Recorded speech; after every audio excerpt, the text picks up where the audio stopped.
Greetings, mind crafters, and welcome to another exciting Minecraft discussion on this glorious day. And I like to say that because I'm not super weather affected that much. It's glorious to me, whether it's sunny or definitely if it's snowing.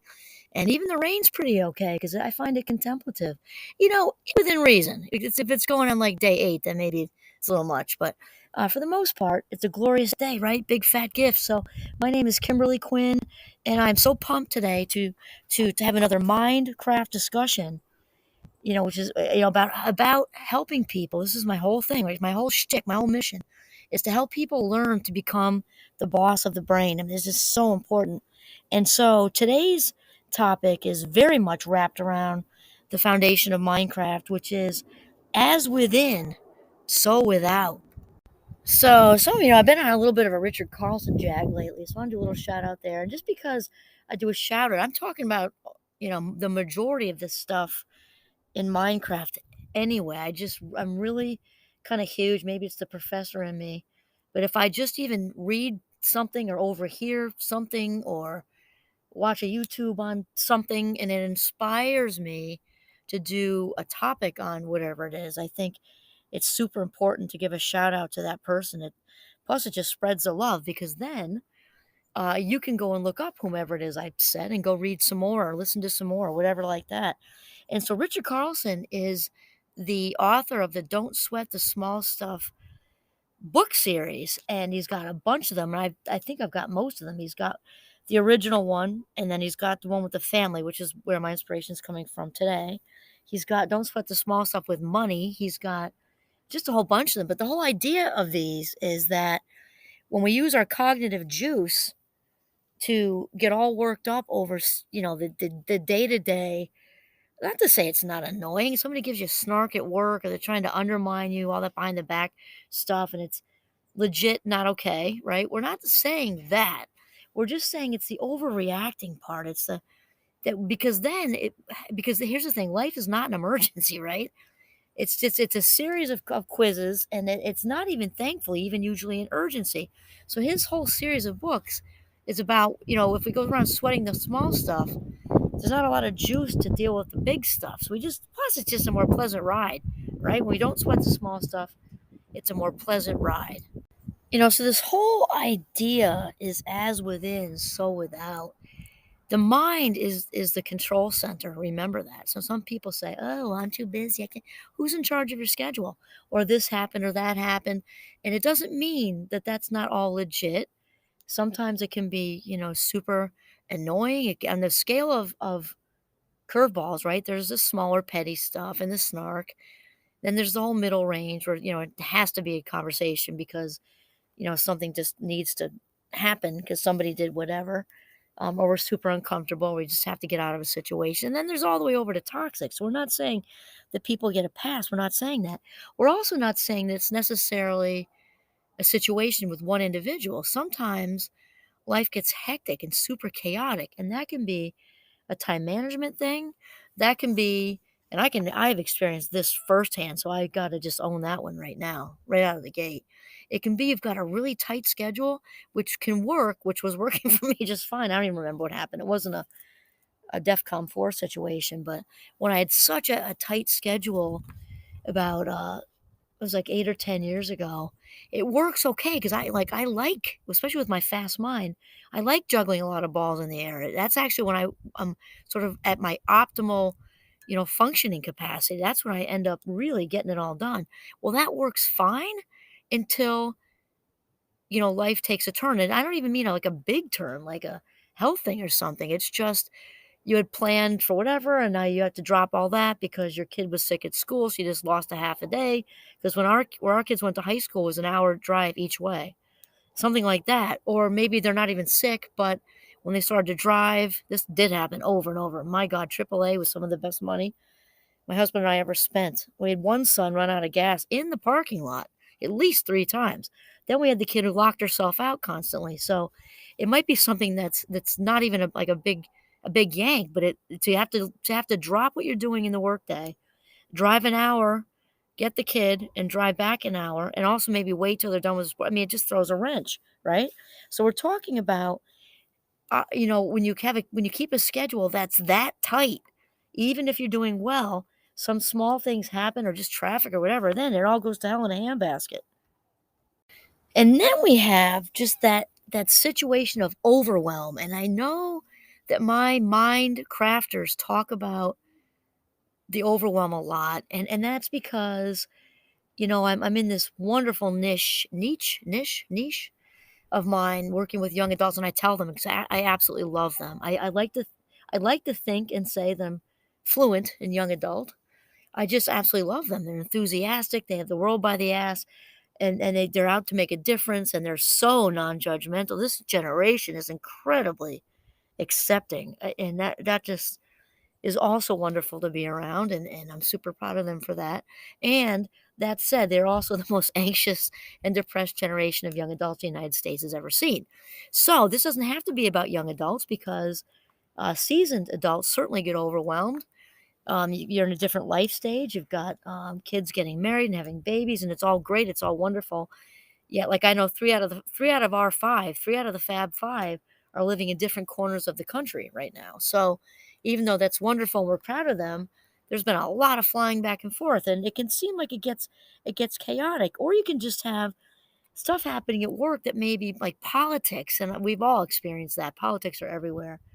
And just you put it all together. Put life stage stuff wherever you land there, young adult, somewhere in the millennial range, midlifer, which apparently caps off at 60. So I have two more years to be able to say that. Or you're dealing with aging parents. It doesn't matter.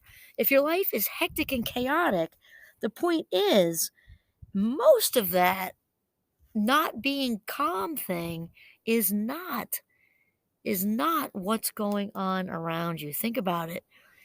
There's only so much in life we can control, and control is a huge illusion. My friend Bjarne used to talk about that all the time. The whole sense of that, controlling any most of it is a complete illusion. So we got to take a peek at that.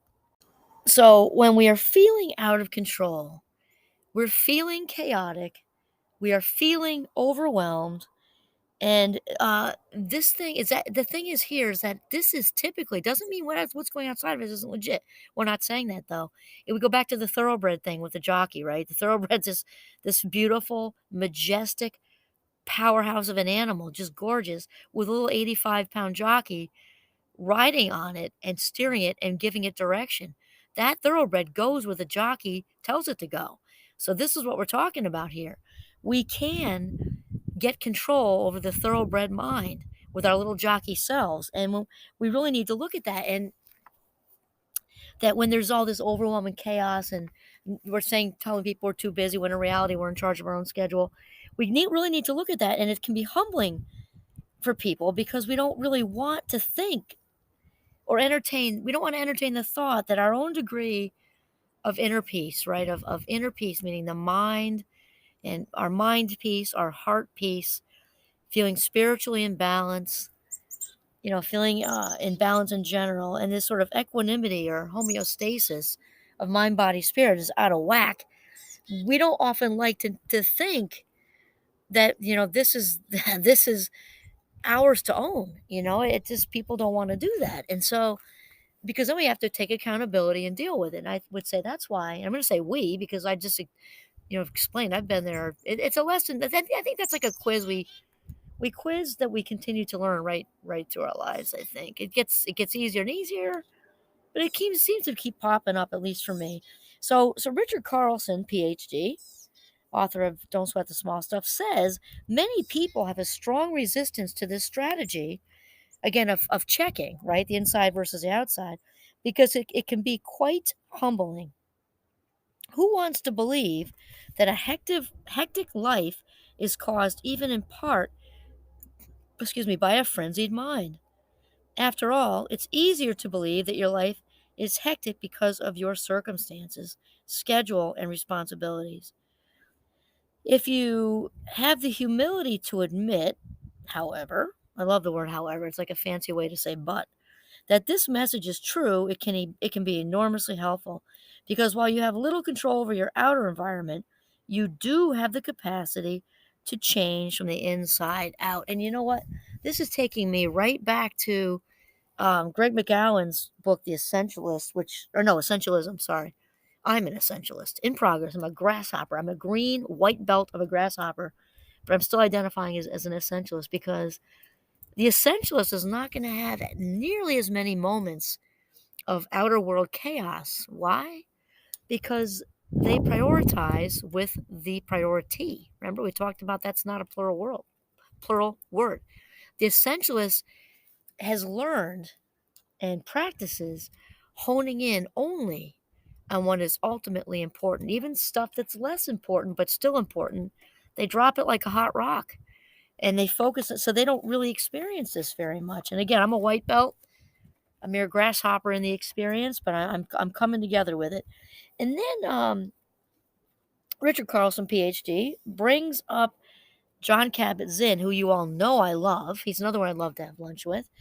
And his book, Wherever You Go, There You Are, which I also own, which is amazing. I mean, basically, it's a book on mindfulness, and which again is not to be confused with meditation. Sometimes you hear it called mindfulness meditation, but it's not meditation in the sense of in the traditional sense is what I want to say, because there are in meditation there's transcendental and there's lying down ones and sitting ones and standing ones and river ones and mountain ones and walking ones, or all these different things, and there's mantras and creating a thought vacuum, which is absolutely not about. It's not about emptying your thoughts at all. If in fact it embraces the monkey mind, and that's how it quiets down more quickly.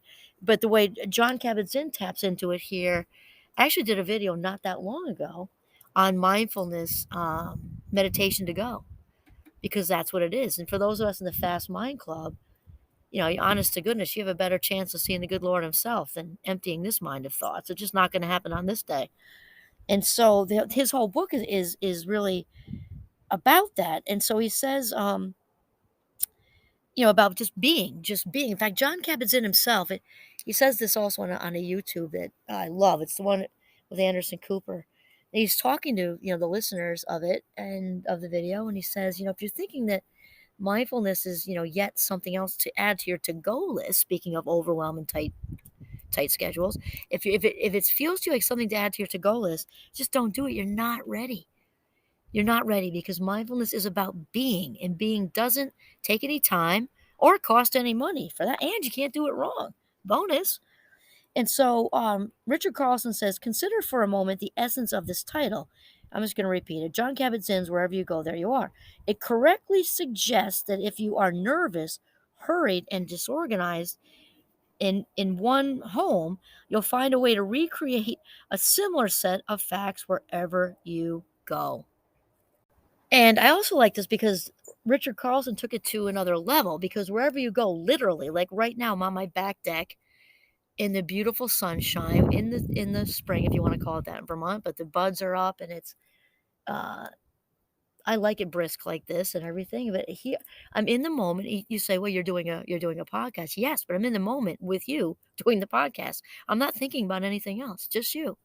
And after I get done with the podcast, I'm going to go mindfully do something else. I might kind of get the planters ready. It's probably got another week or weekend, maybe. It's Mother's Day coming up. I know these air a little later, but to get them ready and mindfully do something else out in this beautiful weather. But Richard Carlson also talked about, I'm talking about physically being present, mentally in the physical, right? And also when the word is allow our minds to go to that nervous place, um, that can, like, I had a very simple medical procedure done this morning. It wasn't a big deal at all. Though it wasn't a big deal, the hospital thing, I think, throws a lot of people. No one likes it. And I had to really focus on, okay, this is just a maintenance thing, in, out, there you go. And I had to kind of like stop my mind, because it tried. What if, this result, what if, I have no reason to think that anything is going to be wrong. And even if I did, what help does that do now?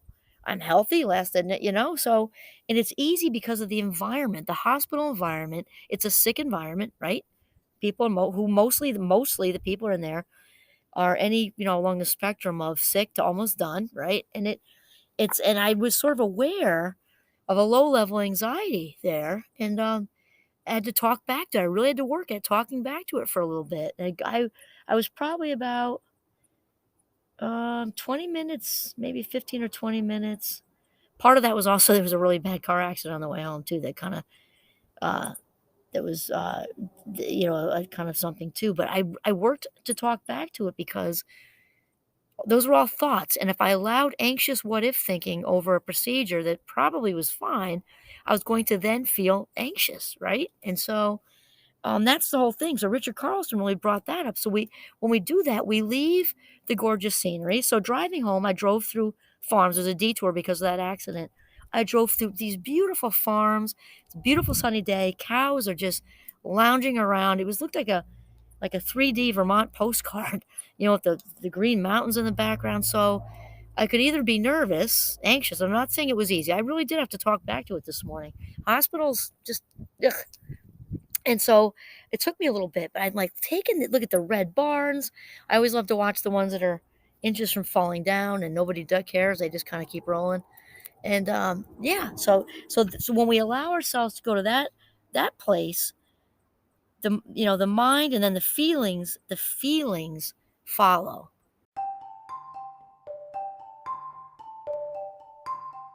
And so Richard asks us, like he talks about the title, right? And a title sort of asks us to kind of question ourselves.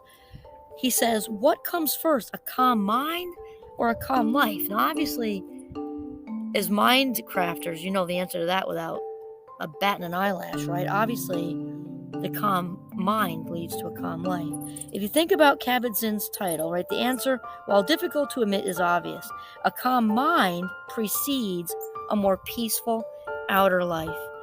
In other words, if your life seems overwhelming, the best place to start your improvement is with your own mind. Perhaps you need a break or a change of pace.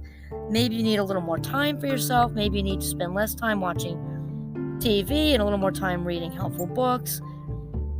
Maybe think about learning, if you want to do a meditation. That's not my thing, but it's like movies or food or something. If they're certainly good for you. I'm more of a mindfulness person. Plus, there's no reason you can't do both. And actually, if you're meditating, there's a little overlap there because you're being mindful, right? You just might want more structure, and that's fine. There's a ton of those on the internet. You can close your eyes and they're guided meditation, but really, whatever it takes to get yourself out of that frenzied mind, out of that chaotic mind, out of that overwhelmed inner life, because that's the only way your outer life is going to experience any kind of calm. That's just the straight up facts.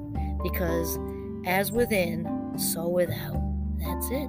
This is Kimberly Quinn signing off from the gorgeous northern Vermont. I'm looking at it off my back deck. Absolutely beautiful. Have a mindful day.